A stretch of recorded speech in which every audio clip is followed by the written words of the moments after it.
नमस्कार साथियों। तो आज है 3 अप्रैल 2026। दोस्तों, अच्छा, लास्ट डे तो मार्केट स्विंग करके रिकवर कर गया, चलो अच्छी बात है। बट पिछले लगभग एक महीने से ऊपर हो चुका है मार्केट में जो गिरावट चल रहा है।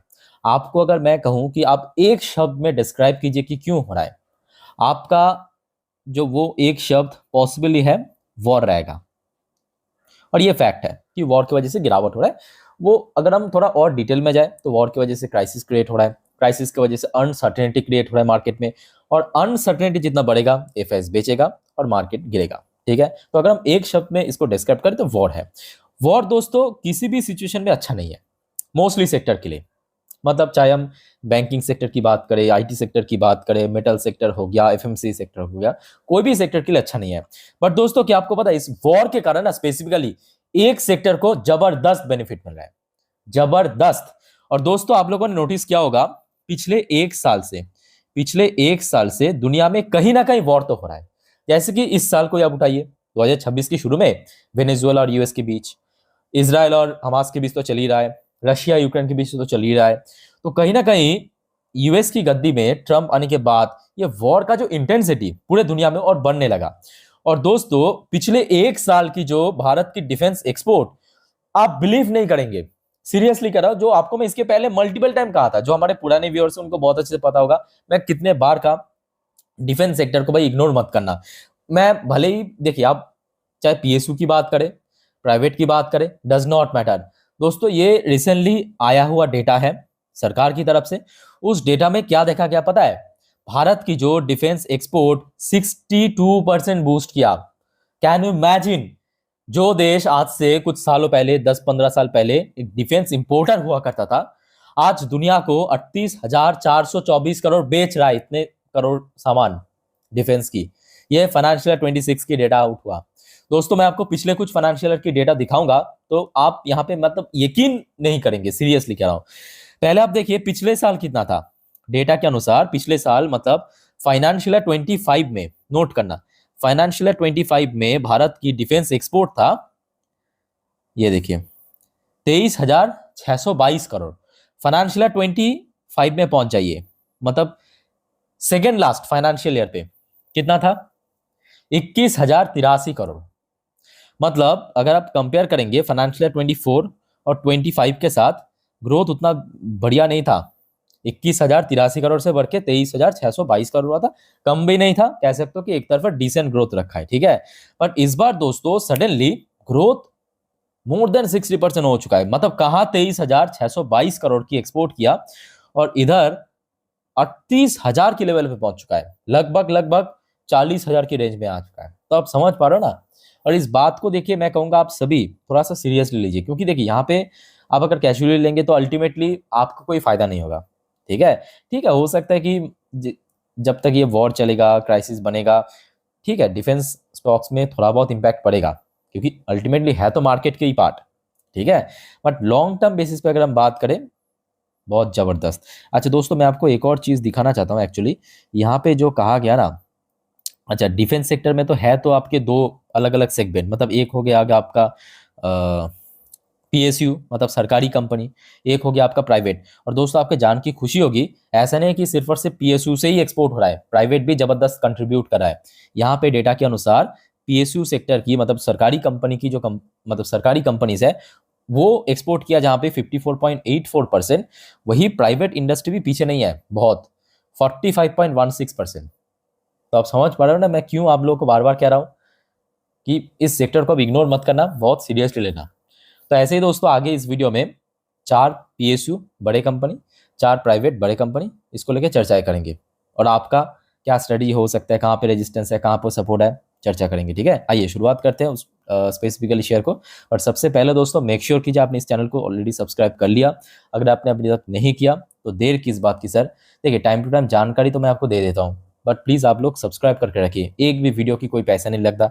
वैसे दोस्तों, आज टैरिफ के ऊपर भी ये जो ट्रम्प चचा ये कुछ थ्रेट कर चुका है, पता है आपको? देख लिया ना वीडियो? अगर आपने नहीं देखा तो वो चेकआउट करके आना, 3 घंटे पहले ही मैं ऑलरेडी अपलोड कर चुका हूँ ये वीडियो। और उसके साथ साथ इसमें जियो पॉलिटिक्स अपडेट भी दे चुका हूँ, गिफ्ट निफ्टी की उस टाइम की पोजीशन। ठीक है, तो एक बार चैनल को सब्सक्राइब भी करके रख दीजिए। अच्छा, अब आ जाइए, भारत की largest defence company Hindustan aeronautics limited की अगर हम बात करें, देखिए ये फैक्ट है कि लास्ट डे शेयर में बहुत अच्छा स्विंग हुआ। अच्छा, पिछले एक महीने पे अगर आप देखेंगे बहुत ज़्यादा शेयर गिरा भी नहीं है, जबकि बड़े इंडेक्स, बड़े स्टॉक्स, बड़े सेक्टर बहुत पिट चुका है। और इसके पीछे कहीं ना कहीं रीजन दोस्तों यही है, याद रखना। देखिए दुनिया पे जितने भी जंग होगा, कहीं पर भी हो, does not matter, defence sector में डिमांड बढ़ेगा। अच्छा, खास करके रिसेंटली जो डोनाल्ड ट्रंप की तरफ से थ्रेट किया है कि यूएस जो है बहुत जल्दी नेटो को लीव कर देगा, मतलब नेटो को छोड़ देगा। और ये मैं कहूँगा भारत की डिफेंस कंपनी के लिए एक बहुत बड़ी वरदान रहेगा। क्यों पता है? मेरे बात को ध्यान से समझना, ठंडे दिमाग से समझना। देखिए आज की डेट में नेटो में सबसे ज़्यादा कंट्रीब्यूट कौन करता है? यूएस करते हैं। सबसे ज़्यादा कंट्रीब्यूट आप डेटा के अनुसार देखेंगे यूएस करते हैं, चाहे डिफेंस की मुद्दे पे हो, फाइनेंशियल एड प्रोवाइड करना हो या टेक्नोलॉजी प्रोवाइड करना हो, यूएस करते हैं। अच्छा, कल अगर यूएस नेटो लीव कर दिया तो क्या होगा? क्या होगा? डिमांड तो उतना ही रहेगा, सप्लाई भी चाहिए। और दोस्तों रिसेंटली भारत सरकार ने जर्मनी, नोट करना, फ्रांस और यूके, मतलब नेटो की जो बाकी महाशक्तिधर देश इकोनॉमी वाइज, टेक्नोलॉजी वाइज, इनके साथ ऑलरेडी डिफेंस पैक्ट साइन कर चुके हैं। डिफेंस पैक्ट साइन कर चुके हैं। और अगर हम अलग अलग बात करें ना, ये जो जर्मनी है ऑलरेडी हमने देखा आपके क्या कहते हैं उसको, हमारे जो मेरिन, मतलब आपके मझगांव डॉक, जीआरईसी सबमेरिन के ऊपर साइन हो चुका है। ठीक वैसे ही फ्रांस की बात करें, यूके की बात करें, भारत के अलग अलग कंपनी के साथ स्पेसिफिकली साइन कर चुके हैं डिफेंस पैक्ट। ठीक है, तो जिस वजह से आप डेटा को आप देखिए कि डिफेंस सेक्टर में एक जबरदस्त आगे आने वाले साल पे उछाल होगा। ठीक है। अच्छा, अगर आप चल बात करें शेयर्स को लेके, तो लास्ट डे जहाँ पे एचएल की शेयर क्लोजिंग दिया था ऑलमोस्ट 3680 पर। अब देखिए ये भी फैक्ट है कि मोस्टली डिफेंस स्टॉक पिछले 1.5 साल पे, खास करके चुनाव के बाद से बहुत पिट चुका है, एक आध को छोड़ के। ठीक है, एचएल की शेयर जहाँ पे लास्ट ईयर अगस्त पे लगभग 4000 4500 के रेंज में ठीक ठाक लग रहा था, रिसेंटली मतलब वही दिसंबर के बाद जैसे शेयर में 4000 के लेवल को स्लिप करके नीचे पहुंचा, 4000 के आसपास कहीं ना कहीं मार्च फरवरी स्ट्रगल कर रहा है। तो इमीडिएटली मैं कहूंगा एचएल के शेयर के लिए इमीडिएट टारगेट होना चाहिए 4000 की लेवल, मतलब इसको एक्चुअली होल्ड करना, ऐसा नहीं कि यहाँ पे टच किया वापस आ गया, इसको होल्ड करना। तो ये सबसे वाला रेजिस्टेंस हो गया। लोअर साइड में अभी हमने देखा रिसेंटली 3500 की लेवल पे बढ़िया सपोर्ट भी मिला। ठीक है, तो ये हो गया आपका लोअर साइड में सपोर्ट लेवल। जैसे कि आप लास्ट डे उठा के देखिए, शुरू में थोड़ा गिर गया था मार्केट के साथ, बट स्टिल शेयर अपने आप को मैनेज कर लिया। ठीक है, आज उसके बाद आ जाइए बेल। बेल मैं कहूँगा कि डिफेंस में कुछ गिने चुने कंपनी में से है जो कि अभी भी अपना लाइफ टाइम ऐसे बहुत नीचे नहीं है। बेल की शेयर अगर आप देखेंगे, इसकी लाइफ टाइम है 473 के आसपास। और इसी मार्च के, अभी तो अप्रैल शुरू हो चुका है, लास्ट मंथ पे मार्च पे शेयर लाइफ टाइम हाई भी टच किया था 473 पे। ठीक है, सो बेल उस मुद्दों पे मैं कहूँगा ठीक ठाक काम कर रहा है। तो बेल के लिए इमीडिएटली जहाँ पे बेल की प्रीवियस रेजिस्टेंस पॉइंट था, यानी 425 से लेके 430, ये बनेगा अगला रेजिस्टेंस। इसको अगर सक्सेसफुली क्रॉस कर पाया तो मे बी शेयर 450 तक भी जा सकते हैं। लोअर साइड में रिसेंटली हमने देखा शेयर 400 से लेके 410 की रेंज पे काफ़ी बढ़िया सपोर्ट भी मिला, जैसे कि आप एक महीने पे देख सकते हो। सेम टू सेम एचएल की तरह ये भी बहुत ज़्यादा गिरा नहीं है। आज उसके बाद आ जाइए बीडीएल। बीडीएल एक्चुअली काफ़ी गिर चुका है, ये फैक्ट है। बीडीएल को अगर आप देखेंगे, बीडीएल रिसेंटली काफ़ी गिर चुका है एक्चुअली, मतलब जनवरी पे जहाँ पे शेयर 1500 के ऊपर स्टे कर रहा था, रिसेंटली 1000 के आसपास पहुँच गया था, 1050-80 के आसपास सपोर्ट मिला। उसके बाद लास्ट डे थोड़ा बहुत हमें रिकवरी, मतलब शुरू में गिरावट के बाद रिकवरी देखने को मिला। तो इमीडिएटली मैं कहूँगा बीडीएल के लिए 1500 की लेवल सबसे वाइटल है। थोड़ा सा अपर साइड में है बट ये सबसे वाइटल है। और लोअर साइड में जो सपोर्ट लेवल है 1000 से लेके 1050, नोट करना। ठीक है, आज उसके बाद आ जाइए मझगांव डॉक। मझगांव डॉक भी ये फैक्ट है कि पिछले कुछ देखिए, पिछले एक महीने पे शेयर पॉजिटिव में है, अच्छी बात है, बट शेयर स्लिप भी बहुत किया है। ये जो 2500 की लेवल पे शेयर जनवरी के महीने पे आसपास बार बार स्ट्रगल किया, यही बनेगा अगला रेजिस्टेंस जोन। और लोअर साइड में 2000 से लेके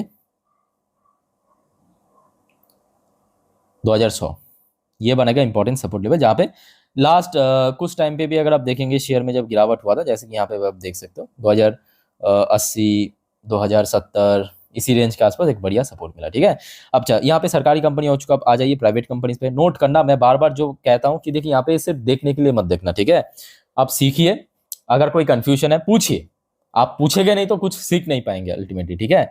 तो पूछिए और नोट भी करके रखना पेपर पेन पे। अच्छा, प्राइवेट कंपनीज एक्चुअली थोड़ा सा गिरा है। सोलर इंडस्ट्री की बात करें, शेयर जहाँ पे 14,000 के आसपास ठीक ठाक लग रहा था, अगर आप देखेंगे उसके पहले मतलब कुछ दिन पहले तो 15 भी क्रॉस कर गया था, वो बात नहीं है। बट रिसेंटली मैं कहूंगा जहाँ पे शेयर आ चुका है, तो यहाँ से 13,000 की लेवल सबसे वाइटल है। यहाँ पे अगर होल्ड कर गया तो फर्दर जब यहाँ पे मतलब ऊपर की तरफ रिक्लेम करेगा शेयर, 14,000 के आसपास पहुंच सकता है, ठीक है, तो याद रखना। और नीचे की तरफ रिसेंटली जहाँ पे शेयर को सपोर्ट मिला, मतलब पिछले 1 महीने पे जब गिरावट हो रहा था, सो 12,000 से लेके 12,500 ये बनेगा अगला सपोर्ट पॉइंट, ठीक है। अच्छा दोस्तों, उसके बाद आ जाइए जेनटेक,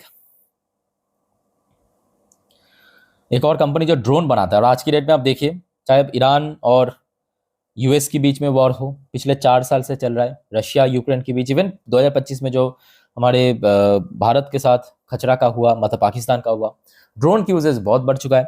ड्रोन चाहिए तो ड्रोन की एंटी ड्रोन सिस्टम भी चाहिए, ये दोनों ही प्रोडक्ट जेनटेक बनाता है।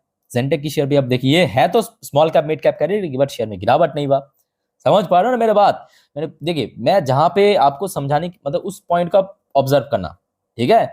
अच्छा, रिसेंटली शेयर ये भी फैक्ट है कि जब ऊपर की तरफ रिकवर कर रहा था, 1450 से लेके 1,500 एक स्ट्रगलिंग पॉइंट बना, मतलब हो गया रेजिस्टेंस। अच्छा, लोअर साइड की अगर हम बात करें तो 1200 से लेके 1250 एक स्ट्रॉन्ग सपोर्ट जोन बन सकता है, ठीक है। सेम चीज मैं कहूंगा यहाँ पे डेटा पैटर्न्स बहुत अच्छी पोजीशन पे, मतलब जैसे कि पीएसयू सेक्टर में आपके बेल अच्छी पोजीशन पे, वही सेम चीज मैं कहूंगा डेटा पैटर्न्स भी बहुत अच्छी पोजीशन पे। मतलब शेयर बहुत नीचे नहीं है, इसकी अगर आप देखेंगे लाइफ टाइम हाई, ये शेयर रिसेंटली टच किया था आपके 3,500 पे, और फिलहाल आपको 3,000 के ऊपर स्टे लग रहा है। तो ये दोस्तों एक अच्छा सपोर्ट पॉइंट बन सकता है ऊपर की तरफ, जो भी अभी इसकी लाइफ टाइम है। सेम चीज पारस डिफेंस के साथ, पारस डिफेंस एक्चुअली बीच में काफी गिर गया था, पर ये भी मैं कहूंगा ठीक ठाक कंपनी है। रिसेंटली 750 या 750 के आसपास एक अच्छा रेजिस्टेंस पॉइंट है, ठीक है। सो दोस्तों देखिए, अल्टीमेटली जो मेरे कहने का मकसद है कि इस सेक्टर को मिस मत करना। हाँ ठीक है, देखिए मार्केट में गिरावट होगा, मार्केट में गेनिंग होगा, पार्ट ऑफ मार्केट है, बट ये जो डेटा मैं आपको दिखा रहा हूं दोस्तों, ये लॉन्ग टर्म व्यू से आपको बहुत ज्यादा बेनिफिट पहुंचेगा। हो सकता है कि शॉर्ट टर्म में थोड़ा सा आपके पोर्टफोलियो को मतलब थोड़ा सा आप कह सकते हो, शेयर जब गिरेगा ऑब्वियसली पोर्टफोलियो भी गिरेगा, बट शॉर्ट टर्म में आप जब इस मतलब सेक्टर को पकड़ के चलेंगे या होल्ड करके चलेंगे ना, लॉन्ग टर्म के आपको यहाँ पे काफी बेनिफिट मिल सकता है, ठीक है। बाकी दोस्तों और कोई कंफ्यूजन डाउट है कमेंट करके पूछिए। वीडियो अच्छा लगे तो लाइक करना, चैनल को सब्सक्राइब करके रखना। मिलते हैं नेक्स्ट वीडियो में, टेक केयर, बाय बाय, जय हिंद।